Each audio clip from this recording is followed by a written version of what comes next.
ஹாலிடேஸ்னாலே அது நம்ம ஜிடி ஹாலிடேஸ் தான். GT holidays, south India's #1 travel brand. சென்னையில் இன்று முதல் ஏசி மின்சார பேருந்து சேவை அறிமுகப்படுத்தப்பட்டுள்ள நிலையில் ஏசி மின்சார பேருந்துகளில் உள்ள வசதிகள் குறித்து எமது செய்தியாளர் தாயுமானவன் வழங்கும் தகவல்களை கேட்கலாம்.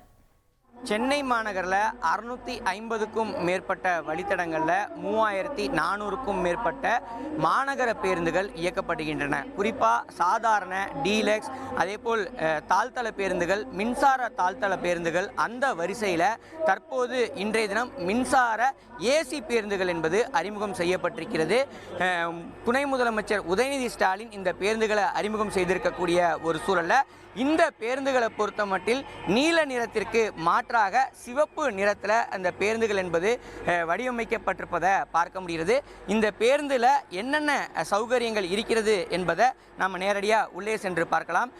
இந்த பேருந்தில் முதல்ல எடுத்தோன்னு பார்த்தோம்னால் தானியங்கி கதவுகள் என்பது பொருத்தப்பட்டிருக்கிறது. எளிமையாக உள்ளே செல்லக்கூடிய வகையில் இந்த கதவுகள் பொருத்தப்பட்டிருக்கிறது. அது மட்டும் இல்லாமல் மாற்றுத்திறனாளிகள் எளிமையாக உள்ளே வருவதற்காக தாழ்த்தளத்தில், அதாவது சாய்ந்து கொள்ளக்கூடிய வகையில் அதற்கான ஏற்பாடுகள் என்பது செய்யப்பட்டிருக்கிறது. பேருந்து ஆட்டோமேட்டிக்காக மாற்றுத்திறனாளிகளை ஏற்றக்கூடிய வகையில் சாய்தளத்தில் பேருந்துகளுடைய ஹைட்டை குறைக்கக்கூடிய வகையில் வடிவமைக்கப்பட்டிருக்கிறது. இது ஏற்கனவே தாழ்த்தள பேருந்துகளில் இந்த வசதி கொண்டு வரப்பட்டாலும் கூட இந்த பேருந்தில் கூடுதலாக மேலும் ஒரு 40 mm அளவுக்கு குறைக்கக்கூடிய வகையில் இந்த ஏற்பாடு என்பது செய்யப்பட்டிருப்பதை பார்க்க முடிகிறது. இந்த பேருந்தில் தாழ்த்தள பேருந்தில் இருக்கக்கூடிய அனைத்து வசதிகளுமே இடம்பெற்றிருக்கின்றன. 39 இருக்கைகள் இருக்கின்றன. 39 இருக்கைகளிலுமே சீட் பெல்ட் என்பது பொருத்தப்பட்டிருக்கிறது. அதே போல் ஆபத்து காலத்தில் பேருந்தில் இருந்து வெளியேறுவதற்கும் கட்டளை மையத்திற்கு தகவல் தெரிவிப்பதற்குமான SOS பொத்தான்கள் அமைக்கப்பட்டிருக்கின்றன. அதே போல் பேருந்து நிறுத்தம் வரும்போது அந்த பேருந்து நிறுத்தத்தில் இறங்குவதற்கு அந்த ஸ்டாப் பொத்தான்களும் அங்கே அமைக்கப்பட்டிருப்பதை பார்க்க முடிகிறது. அதே போல் இந்த பேருந்தை பொறுத்த மட்டில் பார்த்தோம் என்றால் தீ விபத்து போன்ற அசம்பாவிதங்கள் ஏற்படக்கூடிய பட்சத்தில் உடனடியாக தீயை கட்டுக்குள் கொண்டு வருவதற்கான அனைத்து ஏற்பாடுகளும் அனைத்து வழிகளுமே இங்கே செய்யப்பட்டிருப்பதை நம்மால் இங்கே நேரடியாக பார்க்க முடிகிறது. அது மட்டும் இல்லாமல் இந்த பேருந்து முழுவதுமாகவே ஒரு ஓட்டுநர் எளிதில் பேருந்துகளை இயக்கக்கூடிய வகையில் வடிவமைக்கப்பட்டிருக்கிறது. குறிப்பாக இந்த பேருந்தை பொறுத்த மட்டில் 55 பேருந்துகள் இயக்கப்பட இருக்கின்றன. சென்னை விமான நிலையத்தில் இருந்து சிறுசேரி சிப்காட் வரை 15 பேருந்துகளும், கிளாம்பாக்கம் திருவான்மையூர், கிளாம்பாக்கம் சோழிங்கநல்லூர், தியாகராய நகர் திருப்போரூர், பிராட்வே கேளம்பாக்கம் இடையே தலா 5 பேருந்துகளும், கோயம்பேடு கேளம்பாக்கம் இடையே தலா 20 பேருந்துகளும் என மொத்தம் 55 பேருந்துகள் இயக்கப்படுகின்றன.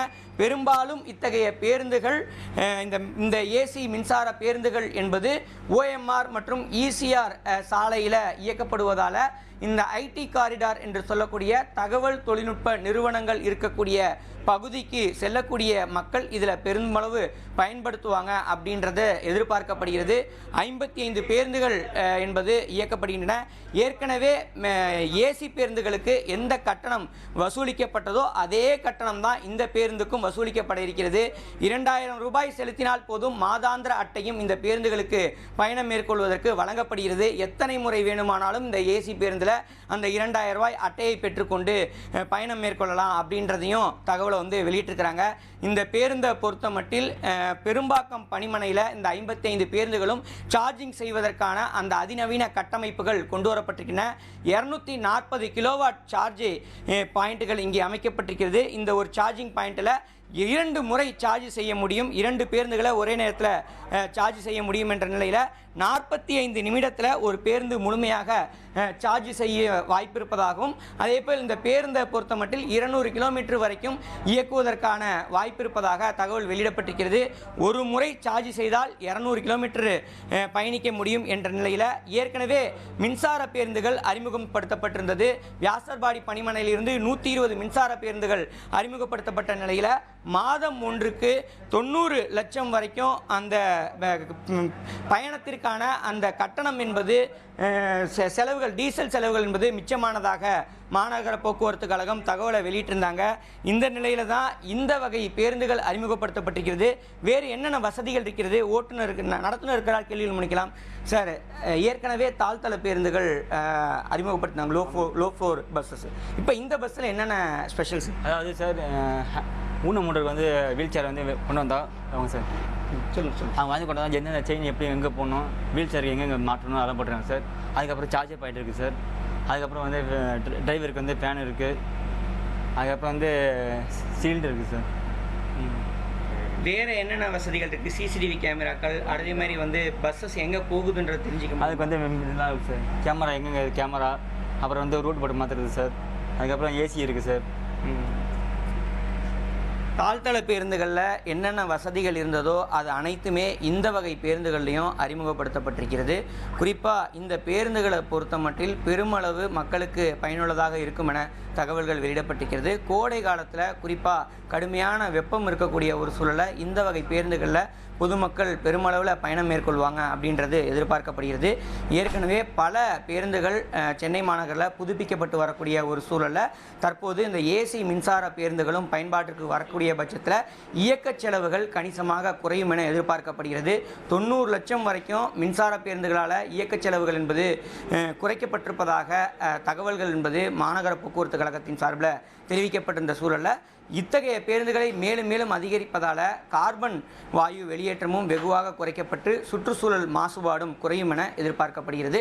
அதற்கான ஏற்பாட்டைத்தான் தமிழக அரசு போக்குவரத்துறையும் மேற்கொண்டிருக்கிறது. இந்த பேருந்துகளை பொறுத்தமட்டில் ஓட்டுநர் மற்றும் நடத்துனர் ஆகிய இருவருமே சம்பந்தப்பட்ட தனியார் நிறுவனத்தின் சார்பில் நியமிக்கப்படுகிறார்கள். தனியார் நிறுவனமே இந்த பேருந்துகளுடைய பராமரிப்பு உள்ளிட்டவற்றை அனைத்துமே தொடர்ந்து மேற்கொள்ள இருக்கிறது. முறையான பராமரிப்பும் மக்களுடைய ஆதரவும் இருக்கக்கூடிய பட்சத்தில் இந்த பேருந்துகள் ஒரு சிறப்பான பயணத்தை அளிக்கும் என்றே எதிர்பார்க்கப்படுகிறது. ஹாலிடேஸ்னாலே அது நம்ம ஜிடி ஹாலிடேஸ் தான். GT holidays, south India's #1 travel brand. தவிர்க்க முடியாத தம்ப்நெயில்ஸ், கலக்கலான கண்டென்ட்ஸ், சினிமாவும் சீரியஸ் பிரச்சனைகளும், பல வருடங்கள் இடைவெளி கலகலப்பும் கைகலப்பும். Me too, love you. Thank you so much. Mass ஏத்துறது ஏற்ற தெரிக்குதுனாலே டன் தான். பிரேக்கே இல்லாமல் பிரேக்கிங் நியூஸ் சொல்லும் தந்தி டிவி ஆப். இன்ஸ்டா தலைமுறை வரை இறங்கி அடிக்கும் தந்தி டிவியின் டிஜிட்டல் எக்ஸ்க்ளூசிவ். அது தண்ணிக்குள்ள போகும்போது ஹேங் ஆயிடுச்சு. உங்களுக்கு விஜய் சார் எந்த அளவுக்கு ரொம்ப பிடிக்கும்? Of course, Malayalis are huge Vijay sir fans. ரெண்டு பேருமே ரொம்ப பிடிக்கும் எனக்கு. தந்தி டிவி ஆப்பை இலவசமா டவுன்லோட் செய்யுங்க. ஃபாலோ பண்ணுங்க, சப்ஸ்கிரைப் பண்ணுங்க, என்ஜாய் பண்ணுங்க. இனி செல்லும் இடமெல்லாம் செய்தி. தந்தி டிவியின் வாட்ஸ்அப் சேனலை ஃபாலோ பண்ணினா செல்லருக்கும் இடமெல்லாம் செய்தி. இதோ QR கோட் இப்பவே ஸ்கேன் பண்ணுங்க, ஃபாலோ பண்ணுங்க.